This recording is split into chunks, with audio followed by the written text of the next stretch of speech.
ये देखिए स्टूडियो है वीर बहादुर सिंह स्पोर्ट कॉलेज गोरखपुर।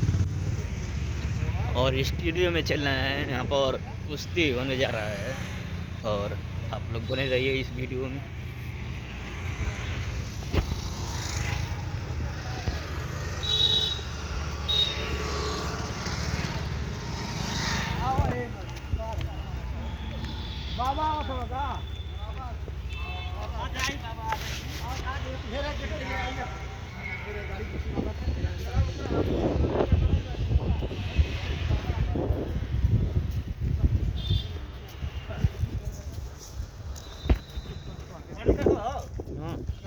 आगे का आगे से आगे कहिए आए बेड़ ही चला तो